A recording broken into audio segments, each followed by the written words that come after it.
This is Horror Stories. Horror Stories. Horror Stories. Horror Stories. The basement.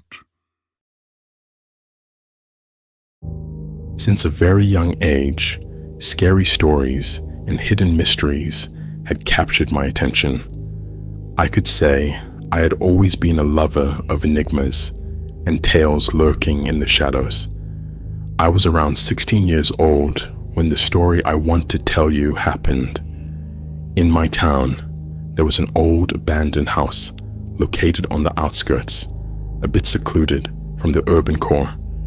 I had always been drawn to its fortitude, as despite being abandoned for many years, it stood tall, defiant against the elements. It consisted of 2 floors and an attic area under the roof, and I imagined it also had a spacious basement. From the outside, there was hardly any more decay than the faded paint due to the passage of time and the mold accumulating on the roof. My curiosity always made me glance towards it when passing nearby. It had always been there, and each passing year, as I grew, so did my attraction to it. That day, I felt like I could no longer resist the temptation to cross its garden, peer through its old windows, and venture inside.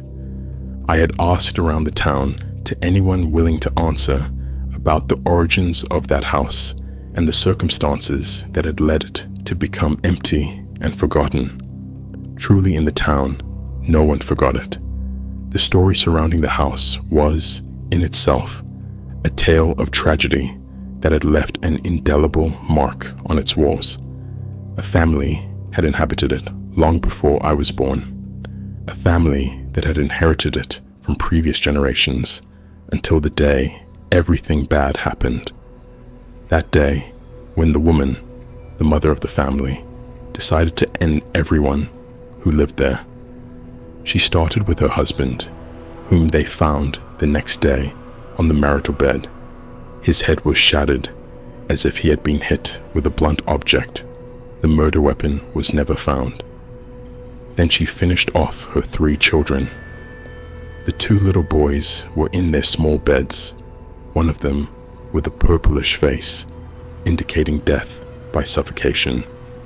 The other had a broken neck, with his head twisted at an impossible angle. The girl was found in the middle of the living room, throat slit in a bloodbath, surrounded by candles and in a strange position. Apparently, according to the police report, it was the result of some kind of ritual. Finally, the mother was found hanging from one of the beams in the basement with a note in her hand.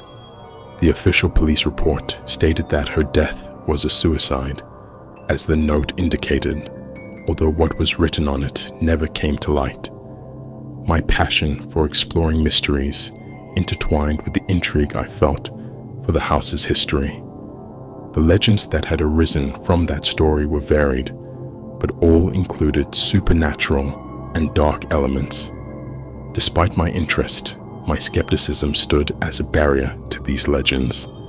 Ghost stories and paranormal events had never had a place in my mind. I always tried to find logic in any situation. Anyway, that day, I gathered a group of friends willing to accompany me on my exploration. Convincing them wasn't easy. Some shared my skepticism and resisted the idea of delving into what they considered mere urban legends.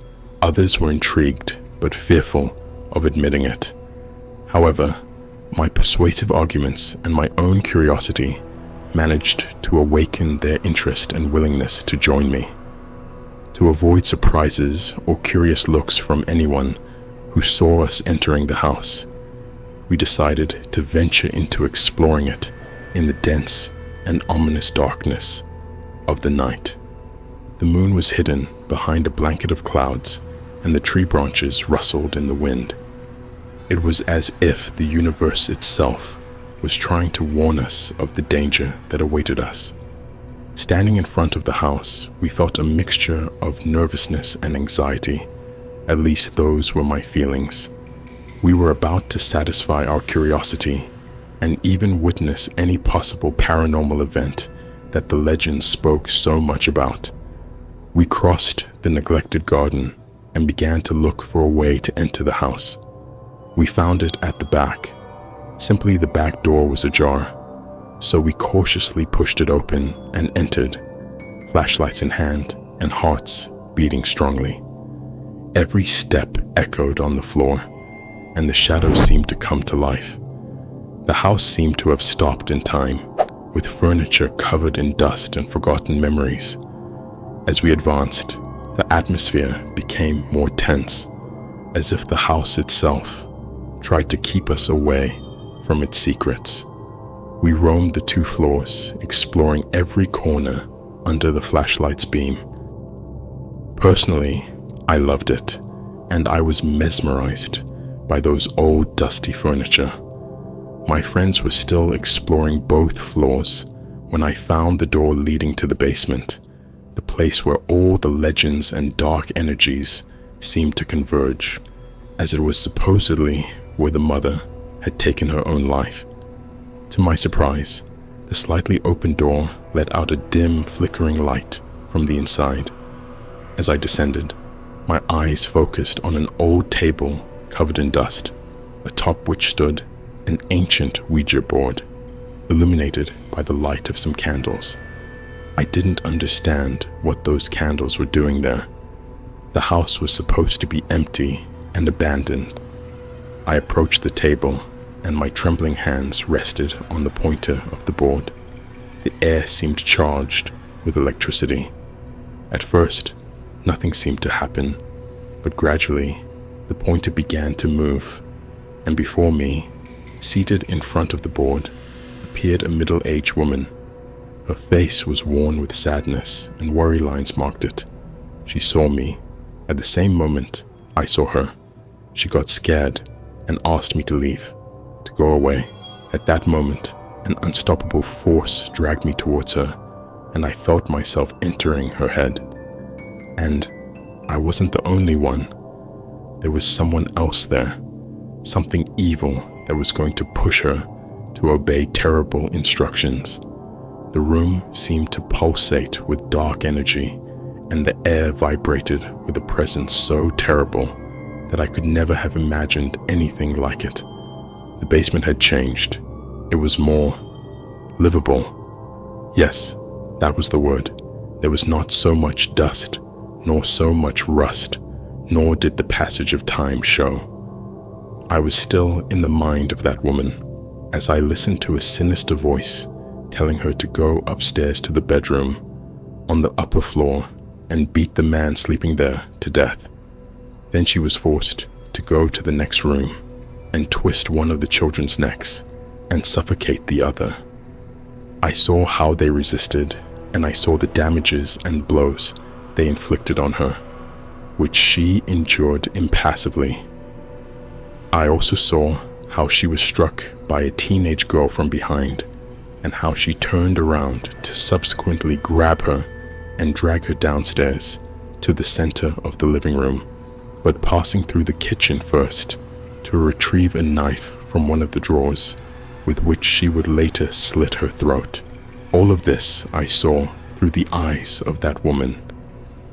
All of this was done under the instructions of that perverse being that had taken possession of her soul and body.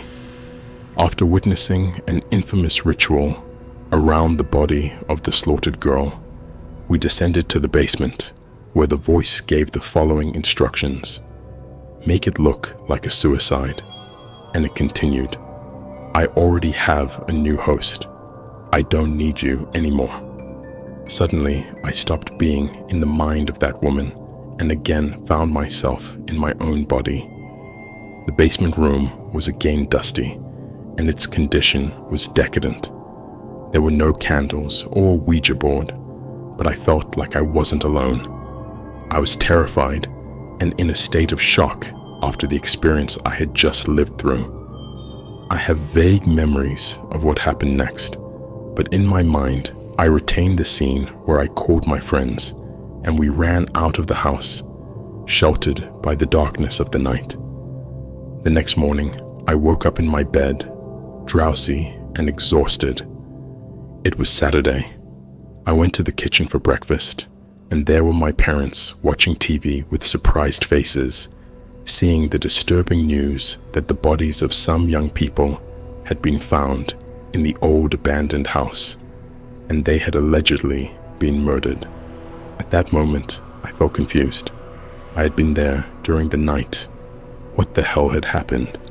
Then a voice sounded in my head. "Don't worry, I will accompany you wherever you go." Macabre images of my friends flashed through my mind. A few seconds later, I began to hear police sirens. I had a bad feeling. They were slowly approaching my house.